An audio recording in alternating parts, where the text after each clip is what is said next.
Igor क्रिलोव इस समय पूरी दुनिया में इसकी चर्चा हो रही है। दुनिया के बड़े बड़े मीडिया हाउस, बड़े बड़े न्यूज चैनल्स इसी आदमी की फोटो ब्रेकिंग न्यूज में चला रहे हैं। और इसका कारण यह है कि यूक्रेन की खुफिया एजेंसी ने रूस के अंदर घुसकर इसकी हत्या कर दी है, वो भी राजधानी मॉस्को के सबर्ब में, यानी कि जो इलाका सबसे सुरक्षित है वहीं पर घुसकर इसे मार दिया गया है।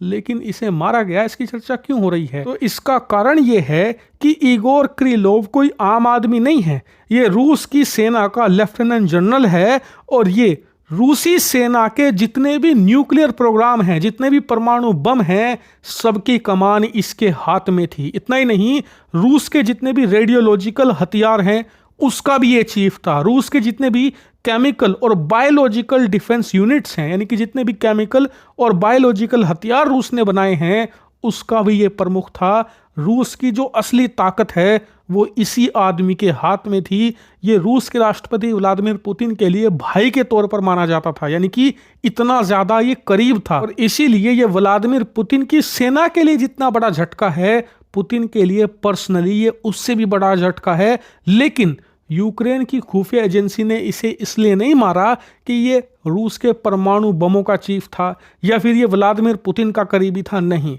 दरअसल इस आदमी पर आरोप था कि यूक्रेन के अंदर कई जगह इसने केमिकल हमले करवाए थे, कई जगह इसने ऐसे प्रतिबंधित हथियारों का इस्तेमाल किया गया था जो कि केमिकल वारफेयर के तहत आते हैं, जिससे कि यूक्रेन के कई आम आदमी मारे गए थे।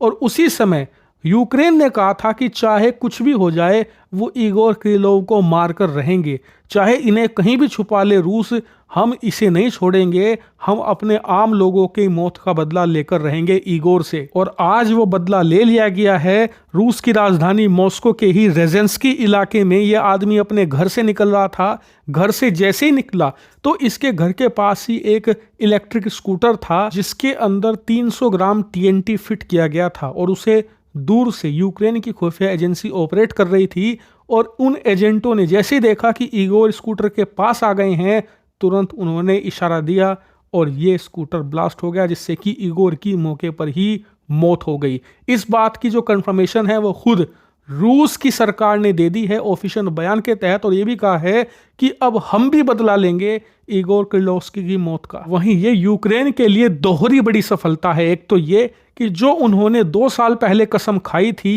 उसे उन्होंने पूरा कर दिया।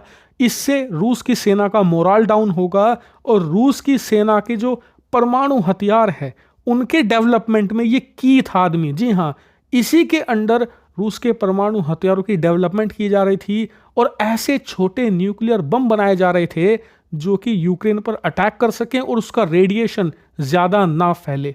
उनके डेवलपमेंट में भी बाधा आएगी। इसके अलावा यूक्रेन का आरोप है कि हमारे लिए ये ज़्यादा बड़ी सफलता इसलिए है क्योंकि ये आदमी ऐसे केमिकल हथियारों पर काम कर रहा था जो कि यूक्रेन को बहुत ही बुरी तरीके से नुकसान पहुंचा सकते थे। इनका अगर इस्तेमाल होता तो यूक्रेन के आम आदमी तो मारे ही जाते, लेकिन उससे भी बड़ी बात यह कि युद्ध खत्म होने के बाद भी उनका प्रभाव जमीन पर रहता, जिससे कि जमीन दूषित होती और यूक्रेन आने वाले कई दशकों तक उसके नुकसान झेलता।